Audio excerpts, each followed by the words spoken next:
Hey everybody, Elizabeth Nader with you, Jersey First TV and the Nader Narrative.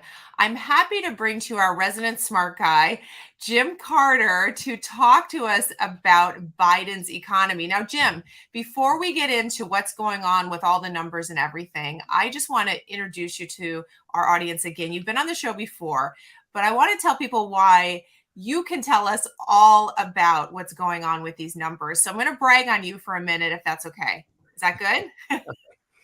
All right. So, everybody, Jim is the director of the Center for American Prosperity at American First Policy Institute. But he's had so much experience before that. Vice president of government affairs at Emerson, a global manufacturing and technology company. You've also been with the Bush administration as a senior staff member on the Senate Budget Committee, advised many U.S. senators, senior roles at the Department of Labor, Department of Treasury, National Economic Council at the White House, and there is more. But you know what I think is most fun, Jim, is that you played a senator on House of Cards. Was that the most fun of everything I listed?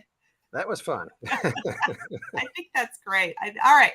So you know what you're talking about is basically what I'm trying to say. So we're going to dig into this, Jim. We just had an announcement of employment numbers from February as well as inflation numbers. And things are interesting right now. So first of all, tell us what numbers were announced. Well, first of all, thanks for having me on the show. I appreciate it.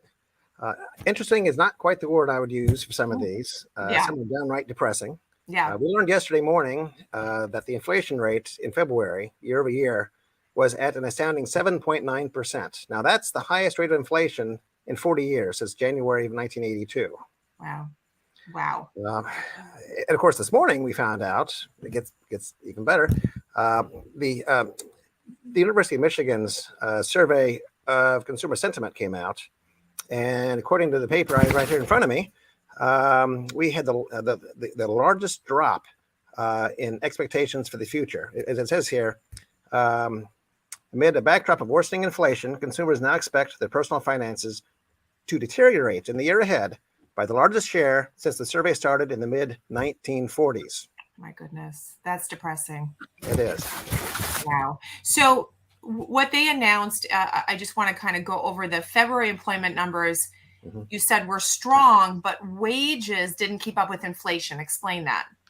Yes. Well, actually, we added nearly 700,000 workers in that month. Right. Wages went up strongly, but again, with inflation raging at 7.9%, we've actually seen a decline in the real value of the paychecks that American workers are taking home. Yeah. In fact, in the last year, the average paycheck has declined in real terms by about 2.6%. Now, that's after several years of wage growth we had during the previous administration. So this is truly an unfortunate development. And actually, in that vein, let me just say, as of February, we have literally seen the price level increase more in 13 months under Joe Biden's administration than we saw in the 48 months of President Trump's administration combined. Oh my goodness. I mean, it's significant. Look, numbers don't lie. And I think that's why it's important to discuss them. So we see this year-to-year inflation, 7.9%.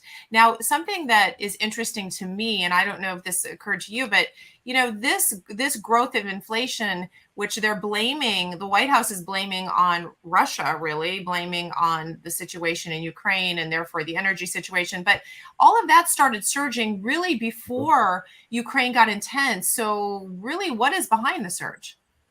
Well, when Joe Biden took the oath of office back in January of 2021, inflation was at 1.4%. In fact, in the previous 4 years, it never exceeded 2.9% for any given month. It was quite tame. A year ago, in February, we were at 1.7%. But then, shortly after the President's American Rescue Act was passed into law, which again, a $1.9 trillion stimulus package, once that was passed, you started to see the inflation rates shoot up. Right. So inflation isn't anything new. We've been witnessing this since at least last April or so of last year. Okay, so inflation, we throw that word around a lot. We know what it means, but some people watching may say, like, I don't really understand what inflation is. I mean, I see it when I go to the gas station, when I buy groceries. I mean, I'm seeing less money in my account, but what really causes inflation? Well, in short, inflation is too much money chasing too few goods. On the one hand, we've seen the Federal Reserve pumping up the money supply. When the pandemic hit, they really stepped on the gas pedal, and they've let up a little bit. But M2, which is a measure of the money supply, is still growing at double-digit rates. Now, pre-pandemic, it was growing closer to 5%, 6%. Now it's double digits. At the same time, as I pointed out, you have an administration and the Congress that's all too willing to spend lots and lots of money. Again, that bill is an extra $1.9 trillion. And worse yet, that legislation included provisions that incentivize people to stay home, not to work. Right. So, well, when that happens, you have less being produced. Right. So more money chasing too few goods gets you inflation. Now, fortunately, those anti-work provisions have expired, Yeah. and since then, we've seen the labor supply growing at a faster clip, and Right. that's good. Right. So too much money chasing too few goods. Mhm. Now we have a supply chain pressure, right? Mhm. So that all plays into it. So when you look at this picture and you say, well, how do you fix it? And Jim, you're a smart guy. I'm sure you have all the answers on how we fix this. But when we ask the Biden administration this, if you watch the press conference, there frankly aren't a lot of solutions coming out. There's a lot of blame and pointing. But what is the Biden administration saying in terms of how long this will last and how they are going to fix it? Have they said anything significant? Well, at first they said it was transitory, and then when inflation stuck around and in fact worsened, it was harder for them to say that. Right. And they started blaming. They said it was corporate greed. It was any number of things. Right. It was interesting how corporate greed reared its ugly head once we had these policies that uh, threw a lot of money at the economy and restrained labor. Right. So, and one thing which I want to point out is regulation. That's something that you hear about, but it's a bit esoteric. So our friends over the American Action Forum sit down every day and look at the Federal Register, and they maintain a running tally of the costs of regulation by presidential administration. Right. And so I have the latest numbers here, and these are shocking to me.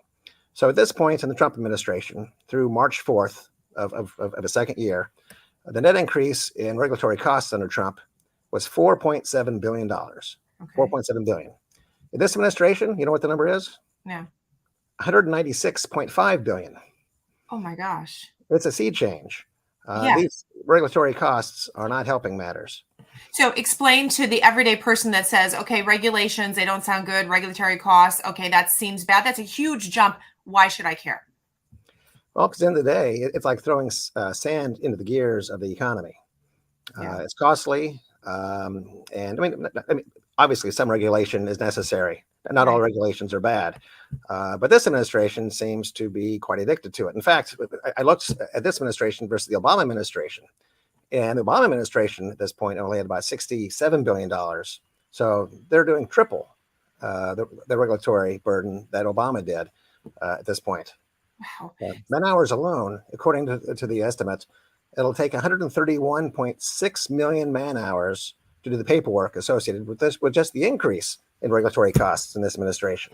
Wow. So much damage done in such a short period of time. I was looking at some numbers regarding just the everyday purchases when you look at inflation. So we know the 7.9% is what was announced year to year, but we have, let me give you a few of those. Milk, 11.2% higher. Mm-hmm. Fruit and veggies, 7.7% higher. Bread, up 6.5%. And, obviously, I don't need to talk about gas. Everybody knows that. But one other item, fuel to heat homes, which we're still in winter for a lot of places, up an astounding 43.6%. How do you sustain this without finding yourself in the Carter years?